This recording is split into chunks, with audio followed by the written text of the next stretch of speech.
خودت از کار زشتت هم غمینی، به دور از دیده من دم نشینی. خدا پیوست ما را در کمین است، ببیند او تو را او را نبینی. الحمد لله والصلاة والسلام على رسول الله وعلى آله وصحبه ومن والاه. اما بعد، مراجعت و پیام من به آن نفرانی است که به تماشای فیلم‌های فحشا و بی‌حیایی مبتلا هستند و به آن چنان عادت کرده اند که هر زمانی که تنها مانند البته به تماشای آن مشغول می شوند. شب‌های دراز به دیدن چنین نواره‌هایی که بدترین اخلاق حیوانی را نشان می‌دهد مشغول می‌شوند. بعضی آنها چنین نواره‌های فحشا و بی‌حیایی را همراه زوجه‌شان تماشا می‌کنند و بعد از آن با همدیگر همخوابه می‌شوند. العیاذ بالله. و حتی شنیدم که به تماشای چنین نواره‌های بی‌حیایی و حیوانی زوجه‌شان را مجبور می‌کنند. العیاذ بالله.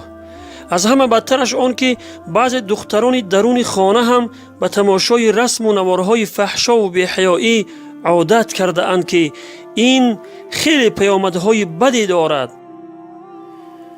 برادر و خواهری که به تماشای رسم و نوارهای فحشا و بی‌حیایی عادت کرده ای، این نصیحت مرا به گوش عبرت بشنو و فراموش نکن که روز در پیشگاه خداوند قائم می شوی و از این گناه بزرگ پرسیده می شوی، ولی در آنجا هیچ جوابی نمی یابی، و یا این که خداوند در همین دنیا تو را به سزای این عمل زشت و ناروای خود می رساند و عذابش را در همین دنیا به تو می چشاند. العیاذ بالله.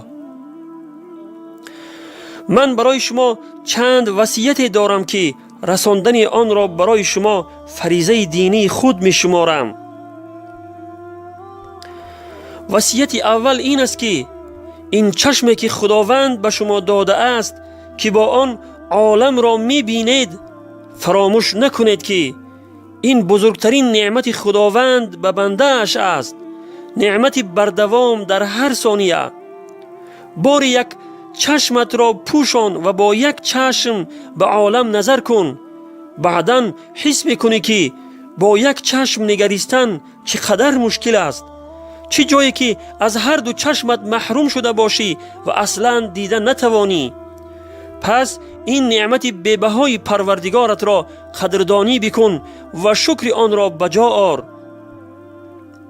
شکر این نعمت بی‌بها به نافرمانی خداوند، یعنی با تماشای رسم و نوارهای فحشا و ضد اخلاقی، هرگز ادا نمی شود، بلکه غضب پروردگار دامنگیر صاحب آن می شود.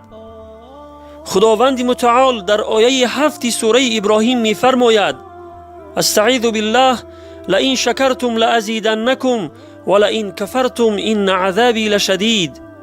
صدق الله العظیم.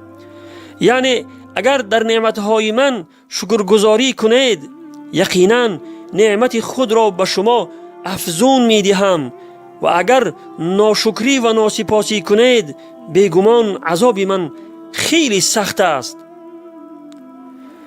پس بر ما لازم است که آن را در طاعت و فرمانبرداری خداوند به کار بریم، نه در کار گناه و نافرمانی او. وصیت دوم این است که فراموش نکنیم و همیشه به یاد داشته باشیم که روز خداوند در پیشگاهش ما را قائم می کند و از این چشمها ما را می پرسد. خداوند در آیه 32 سوره اسراء می فرماید: استعیذ بالله ان السمع والبصر والفؤاد كل اولئک کان عنه مسئولا. یعنی بدون شک گوش و چشم و دل، هر یک اینها مورد سؤال قرار داده می شوند. صدق الله العظیم. یعنی از چه چیزهای دیده اند و شنیده اند و اعتقاد کرده اند پرسیده می شوند. پس وقتی که در حجرت در آمده در را قلف می کنی و خیال می کنی که کسی تو را نمی بیند و به تماشای رسم و نوارهای فحشا و بی‌حیایی مشغول می شوی، فراموش نکن که روزی در پیشگاه خداوند قائم می شوی و از هر دو چشمانت و از آنچه که می بینی پرسیده می شوی. وصیت سوم این است که فراموش نکن و همیشه به یاد داشته باش که خداوند همراه توست و تو را می بیند و می شنود. پس وقتی که به تماشای رسم و نوارهای فحشا و بی‌حیایی مشغول می شوی، به یاد آر که خداوند همینک مرا دیده ایستاده است و از حال من خبردار است. تو خیال نکن که تنهایی، بلکه یقین بدان که خداوند همراه توست و تو را می بیند و می شنود. خداوند عزوجل در آیه 14 سوره فجر می فرماید: استعیذ بالله ان ربک لبالمرصاد، یعنی یقینا پروردگار تو در کمینگاه است. معنی کمینگاه در لغت مخفیگاه است که از آنجا به دشمن نظر می کنند ولی دشمن آنها را نمی بیند. معنی آیت چنین می شود که خداوند تو را می بیند و می شنود ولی تو او را نمی بینی. پس شرم کن از خداوند وقتی تو را در حال ببیند که به تماشای رسم و نوارهای فحشا و بی‌حیایی و ضد اخلاقی مشغول هستی. العیاذ بالله. وصیت چهارم این است که برادر و خواهر عزیز، این را فراموش نکن که خداوند همراه صبر کنندگان است. خداوند در آیه 153 سوره بقره می فرماید: استعیذ بالله ان الله مع الصابرین، یعنی خداوند همراه صبر کنندگان است. صبر داشته باش و این را فراموش نکن که وقت و زمان هم بر انسان گناهگار و هم بر انسان بیگناه می گذرد، ولی تو که صبر کردی وقت و لحظه های تو بیگناه می گذرد و خوشبختی انسان هم در همین است که یک لحظه او بیگناه بگذرد. وصیت پنجم این است که برای خلاصی از این گناه و توفیق توبه نصیب شدن از آن دعا را دستی کم نگیرید، چون که خداوند در آیه 183 سوره بقره می فرماید: استعیذ بالله اجیب دعوت الداعی اذا دعانی، یعنی دعای دعا کننده را هنگامی که مرا بخواند اجابت می کنم. همیشه بعد از هر نماز و در نیمه شب دعا کنید که خدایا مرا توفیق توبه از همه گناهان نصیب فرما. خدایا مرا از این گناه پاک بگردان.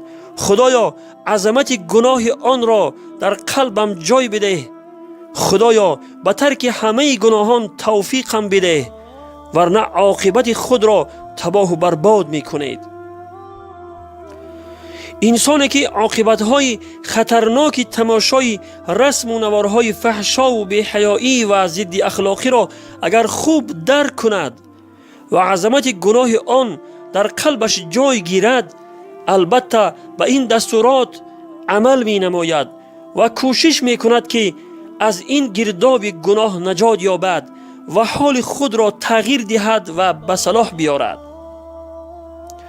برادران و خواهران عزیز، این نوار را به گوش عبرت بشنوید و به دیگران هم آن را برسانید تا در اجر و ثواب آن شریک شوید.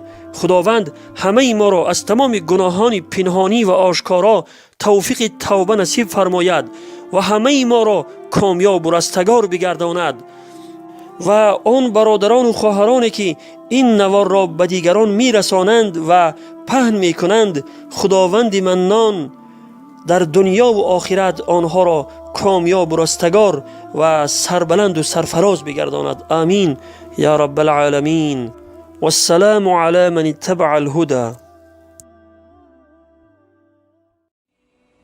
جوان بس کن که دنیا جای ما نیست، متاع و گوهر عمرت جوانیست. برای بخشش و عفو گناهان پشیمانی و اشک دیده کافیست، پشیمانی و اشک دیده کافیست. به محشر چون شود اسرار ما فاش، ندارد سود ای بیداد و ای کاش. تمام خوب و بدهایی که کردیم به دفتر می کشیدن آن دو نقاش.